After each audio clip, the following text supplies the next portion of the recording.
পড়ছিলাম আমার বোবা ফুল, কলমে তৃপ্তি ইহসান নওরা, পর্ব সংখ্যা ৪৫ এর শেষার্ধ। আমায় বিয়ে করতে চাওয়ার কারণ? কথাটি সুখ বলেছিল হাতের ইশারায়। মেহরাব বুঝল না। ঠোঁটে ঠোঁট চেপে ফ্যাল করে চেয়ে বুঝতে চেষ্টা অবশ্যই করেছিল। সুখ দীর্ঘশ্বাস ছেড়ে অন্যত্র নজর সরায়। পুনরায় বলল ইশারায়, যাকে ভালোবাসি দাবি করছেন বিয়ে করতে আগ্রহী, তার ভাষাই যদি বুঝতে না পারেন তবে সংসার হবে? এবারেও সম্পূর্ণ কথা বুঝতে অপারগ হয়ে মেহরাব মাথা চুলকে লজ্জাস্কর হাসল মৃদু। বলল অপরাধী কণ্ঠে, সরি সুখ। আসলে সুখ বোধহয় তাচ্ছিল্য হাসল। হাতের ফোনে শেষবার বলা কথাটি কিবোর্ডে চেপে লিখে মেহরাবের চোখের সামনে এগিয়ে দিল। গার্ডেনে দুটো চেয়ারে মুখোমুখি বসে দুজন। শীত শীত মৃদুবন্ধ হাওয়া বইছে। গায়ের ওড়নাটি মুঠোয় চেপে আরও জড়সড় হয়ে বসল সুখ। দুজনকে একান্ত কথা বলার সুযোগ দিয়েছে পরিবার। সামনে এগোনোর সিদ্ধান্ত যেন শুনে নিতে পারে। ফোনে লেখাটি পড়ে মেহরাব বলল, হয়তো এখন বুঝতে পারছি না তোমার ভাষা, কিন্তু থাকতে থাকতে এক সময় সব সহজ হয়ে যাবে। দেখো। সুখের কি হলো কে জানে, ঢোক গিলে দাঁতে দাঁত চেপে রইল। দৃষ্টি কাঁপছিল একটু আধটু। কেন কে জানে।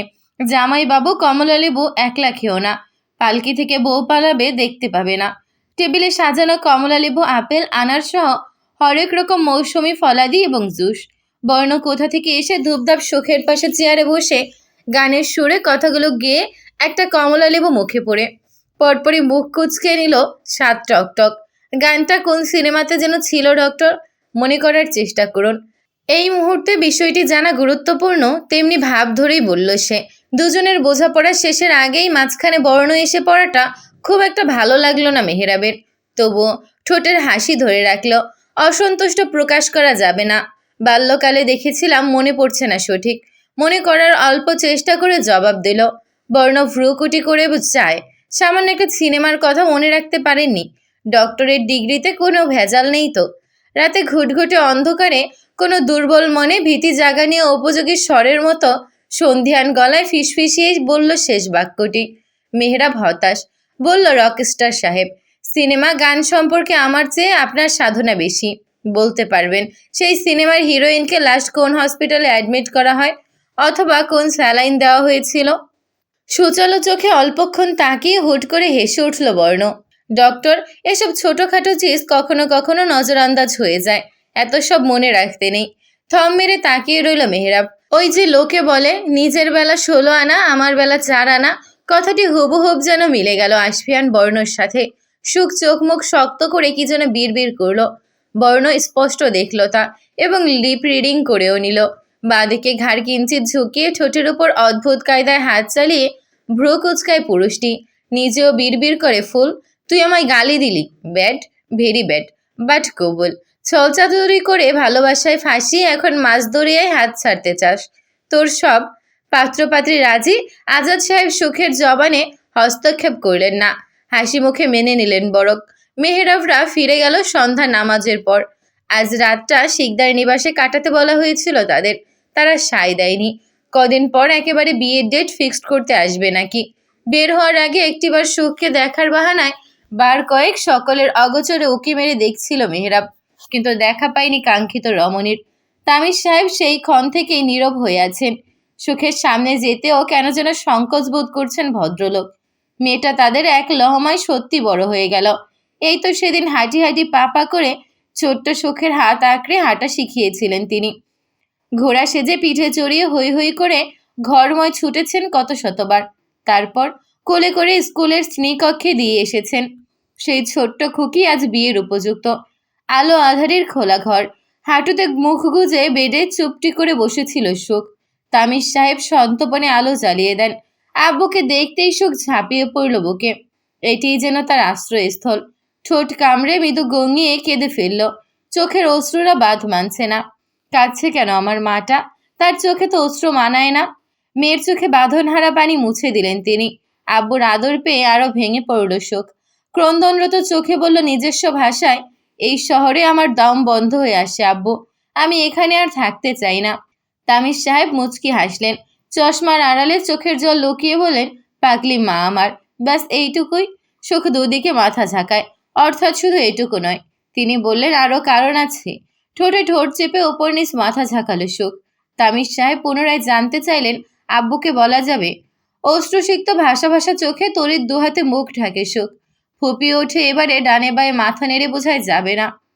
দরজার কাছে দাঁড়িয়েছিলেন রুবায়াত, তার পিছু আইজা, তোহফা। সবার মুখশ্রী কেমন যেন ফ্যাকাশে। ছোট জায়ের কাঁধে আলতো হাত চাপলে সরে গেলেন আইজা। ওনার দেখা দেখি চলে গেল তোহফাও। রুবায়াত ধীরে কক্ষে প্রবেশ করেন। বুকটা হু হু করছে। মনে হচ্ছে সুখ এখনই সবাইকে ছেড়ে বহুদূর সরে যাচ্ছে। হাত বাড়িয়ে মেয়েকে ছুঁতে পারবেন না তিনি। সুখের এলোমেলো চুল পেছনে ঠেলে দিয়ে কাছে টেনে নিলেন তামির সাহেব। সেই না বলার কারণের জন্য বিয়েটা করতেই হবে? হ্যাঁ, জানালো সুখ। রুবায়াত কাছে এসে মেয়েকে আগলে নিয়ে কপালে চুমু আঁকলেন। হয়তো বলতে চেয়েছিলেন, আমায় ছেড়ে এভাবে অন্যের বাড়ি চলে যাওয়ার কথা কিভাবে ভাবতে পারলে আম্মা? বলা হয়নি। স্বামীর চোখের দিকে চেয়ে তামির সাহেব চোখের ইশারায় সুখকে প্রশ্নবিদ্ধ করতে নিষেধ করে দিলেন। মেয়ের চাওয়া তিনি অপূর্ণ রাখবেন না। সুখ কিছুক্ষণ একা থাকতে চায়। তামির সাহেব দ্বিমত করলেন না। রুবায়াতকে বলে কয়ে রুম থেকে নিয়ে গেলেন। তোহফা ঢুকলো ধীর পায়ে, দৃষ্টিতে বিভ্রান্তি। হাঁটুতে গাল এলিয়ে অদৃশ্যে তাকিয়ে থম মেরেছিল সুখ। সে গিয়ে পাশে বসল নিঃশব্দে। নীরবতা কাটল কিছুক্ষণ। মুখ খুলল তোহফা, ভাইয়াকে ভালোবাসিস? চমকে উঠে থমকে যাওয়ার মতো দুটো শব্দ, অথচ সুখ নিশ্চল। আজকাল সে খুব একটা চমকায় না।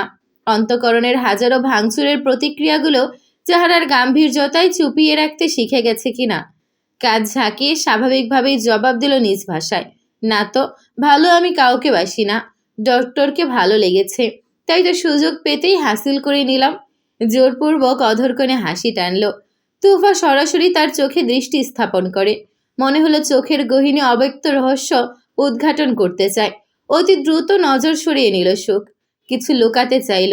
তোহফা বলল, ভালোবাসিস না, কিন্তু অতীতে বেসেছিলি, তাই তো? ভুল, আমি ওনাকে ভালোবাসি না। তুমি কিভাবে জানলে? মাহির ভাই বলেছে। মাহির নামটা ইচ্ছে করেই নিল সুখ। চক্ষু হাসলো তখন। তোহফা দুদিকে মাথা ঝাঁকিয়ে বালিশে মাথা এলিয়ে পিঠ করে শুয়ে পড়ল শটান। ওভাবেই বলল, আমি কিভাবে জেনেছি দ্যাট ইজ নট ইম্পর্টেন্ট। তাছাড়া মাহির ভাইয়ের নাম আসছে কেন? যাক, কংগ্রেচুলেশন। বয়সে আমার ছোট হয়ে আগেই বিয়ের পিঁড়িতে বসার সৌভাগ্য অর্জন করতে চলেছিস। কি কপাল তোর! ভোরে উঠে একবার আমার কপালের সাথে টোকা লাগিয়ে দিস তো। বলা তো যায় না, দুর্ভাগ্যবশত যদি আমার ভাগ্যটাও খুলে যায়। মুখটা আদানে ছেয়ে গেল পরপর। ড্রিম আলো এবং উল্টো শোয়ার ফলে তার চোখের চক্ষুগোচর হলো না। চাপা দীর্ঘশ্বাস ছেড়ে চোখ বুজে তোফা। মাহির, মাহির, মাহির, এই নামটা সে হৃদয় থেকে মস্তিষ্ক থেকে মুছে ফেলতে বহু চেষ্টা করেছে বিগত কয়েক মাস ধরে। তাও রোজ নিয়ম করে মনে পড়ে, স্বপ্নে আসে। মানুষটার সাথে কথা হয় না অনেকদিন। অবশ্য সে না চাইলে আগেও হতো না নির্ঘাত। এ যাবৎকাল মাহির নিজ থেকে হাতে গোনা দুবার সংযোগ স্থাপন করেছে তার সাথে। সেসব নোট করা আছে।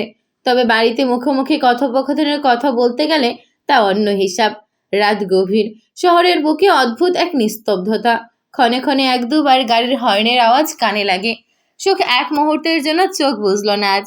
আগের মতোই হাঁটুতে মাথা ঠেকিয়ে বসে রইল। সময়টা যেন থমকে গেছে। চোখে ঘুম আসছে না। বরাবরের মতো হৃদয়ে অনুভূতি বড্ড ঘাটতি। তোহফার ভারী শ্বাস প্রশ্বাস ভেসে বেড়াচ্ছে বেডের আশেপাশে। হয়তো ঘুমে তলিয়ে গেছে। সুখের গলাটা শুকিয়ে কাঠ হলো হঠাৎ।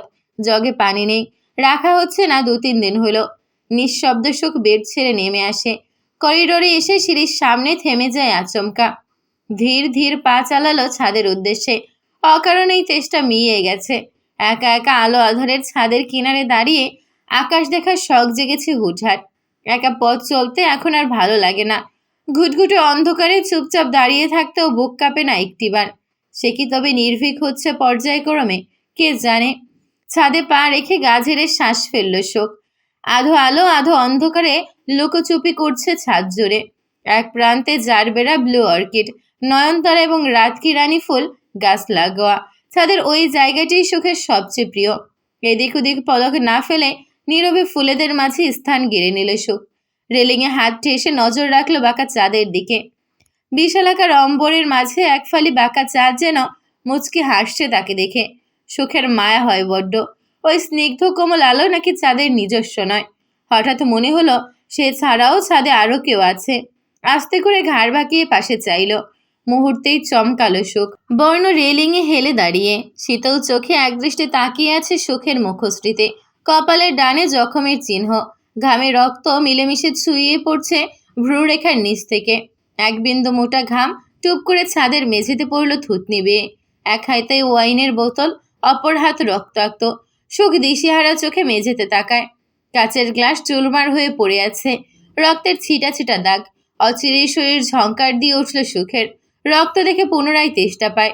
এক পলক বর্ণ তো এক পলক মেঝেতে তাকাতে তাকাতে এক পা দুপা পিছিয়ে যায় সুখ। এখানে আর এক মুহূর্তও না। বর্ণ নিশ্চুপ তাকিয়ে রয় তার যাওয়ার পানে, ভ্রুট্রু বাঁকিয়ে। দ্রুত কদমে করিডোরে চলতি পথে হুট করে লাইট অফ হয়ে গেল। শিশির হাওয়া এসে গা ছুঁয়ে যায়। সুখ দুহাতে কাপড় খামছে এগিয়ে যেতে ধরে। হঠাৎই আচমকা একটা শক্তিশালী হাতের বাহু এসে পিছন থেকে আষ্টে পিষ্টে গলা জড়িয়ে ধরল সুখের। টেনে হিঁচড়ে কোথাও নিয়ে যাচ্ছে। সে ছটফটিয়ে ওঠে, মৃদু গঙিয়ে নখের আঁচড়ে খামছে ধরে সেই হাত। অথচ লোকটা নিরুত্তাপ, টু শব্দটি ব্যয় করে না। ছুঁড়ে ফেলার মতো করে রুমে ছেড়ে দেওয়া হয় তাকে। দরজা আটকে যায়, শুভ্র আলোয় ভরে যায় রুমময়। ক্ষিপ্র দৃষ্টিতে পিছু মুড়ে সুখ। বর্ণের চোখের সাদা অংশ রক্তিম দেখাচ্ছে। সেসব পরোয়া করল না আজ। ছুটে গিয়ে বুকে ধাক্কা দিয়ে ঠোঁট নেড়ে হাতের ইশারায় বলল, কাজিনের মতো থাকবেন, ডোন্ট ক্রস লিমিট। একজন প্রাপ্তবয়স্ক মেয়েকে যখন যেভাবে ইচ্ছে ছুঁয়ে কথা সম্পূর্ণ না করেই থেমে গেল সুখ। মিয়ে এসে দৃষ্টি ফিরিয়ে নেয় অবিলম্বে। বর্ণর দৃষ্টিতে অল্প বিস্তর হতভম্ব। সুখের ধাক্কাতে দু পা পিছিয়ে গিয়ে হাতের ওয়াইনের বোতল ছিটকে পড়ে ফ্লোরে। বর্ণকে কেমন উন্মাদের মতো দেখালো। ছুটে আসে সুখের কাছাকাছি, হিসিয়ে বলে, তুই আমায় ভালোবাসিস ফুল? এই আমায়, আশফিয়ান বর্ণকে, ওই ডক্টরকে বিয়ে করতে কিভাবে হ্যাঁ বলতে পারিস? মুখটা ছুতে যায় বর্ণ। সুখ পিছিয়ে গেল তড়িৎ। আঙুল তাক করে বুঝালো, ডোন্ট টাচ মি। বর্ণ নিঃশর্তে মেনে নিল। দুহাতে চুল খামছে ধরে সজোরে মাথা দোলায়। ওই একবারই তোর মনে বেশি আঘাত দিয়েছি, এরপর তো আর দেইনি না। সেদিনের পরও তোর চোখে আমার জন্য চমক দেখেছি, এখন দেখতে পাচ্ছি না কেন ফুল? আর ভালোবাসিস না আমায়? উভ্রান্তের মতো শোনায় তার স্বর। সুখ শক্ত মুখে তাকিয়ে রয়। বর্ণ দুধাপ এগিয়ে আসে। তোকে ডক্টর পছন্দ করে, বিয়ে করতে চায়, এতে আমার কোনো ভাবান্তর নেই। তুই তাকে বিয়েতে হ্যাঁ বলেছিস, এতে আমার আফসোস নেই। মাঝে মধ্যে এমন ভুল হয়েই যায়। আমার দুঃখ একটাই, এই চোখ দুটো। সুখের চোখে চোখ মেলায় বর্ণ। হেরে যাওয়া সৈনিকের মতো বলল, এই চোখের তারায় আমার জন্য আগের সেই ভালোবাসা খুঁজে পাচ্ছি না ফুল। নিথর নিষ্ঠুর এই দৃষ্টির অগোচরে আমার জন্য একরাশ মুগ্ধতাগুলো কোথায় হারিয়ে ফেলেছিস? বল না, সেদিনের মতো আরেকবার ভালোবাসিস আমায় ফুল? ওটার নাম ভালোবাসা ছিল না, ছিল অমীমাংসিত একটা জঘন্য ভুল। আর সেই ভুলটা এখন আমি শুধরে নিয়েছি। আজ কোনো অনুভূতি বেঁচে নেই আমার মাঝে। বুঝেছেন আপনি রকেস্টার আশফিয়ান বর্ণ? আমি ভালোবাসি না আপনাকে। পাশ কাটিয়ে চলে আসতে নেয় সুখ। বর্ণ দুলছে, স্লিপিং পিল ইফেক্ট। এখন বুঝি চোখ দুটো বেইমানি করবে? এতক্ষণ ছাদে দাঁড়িয়ে ছাইপাশ গিলার সময় তো দিব্যি চোখ দুটো সতেজ ছিল। বর্ণ ধূপ করে কাউচের উপর ঢলে পড়ে। ঘুম ঘুম চোখে মৃদু হেসে তুড়ি বাজিয়ে বলে, কেউ না জানুক, তুই জেনে রাখ, তুই শুধু আমার বোবা ফুল। এর আগে কারো জন্য এমন ভালোবাসার অনুভূতি হয়নি আমার হৃদয়ে। তুই নিজেই আমার কাছে এসে ধরা দিয়েছিলি। এখন আমায় একলা ধোঁয়াশায় রেখে তুই পালিয়ে যাবি? নোয়ে। তুই বাকি কথা শুনল না সুখ। দৌড় মেলে ছুটে বেরিয়ে আসে করিডোরে। পুরো অস্তিত্ব কাঁপছে। বর্ণ বিড় করে সন্তপনে চোখ বুঝে, মাই ইনোসেন্ট ফ্লাওয়ার কুইন, তুই জানিস না, ছিনিয়ে নাও আমার ফ্যাশন। সেটা বেশ ভালোই রপ্ত আছে আমার, কিন্তু তোকে জিতে নিতে চাই আমি, অ্যাট এনি কস্ট।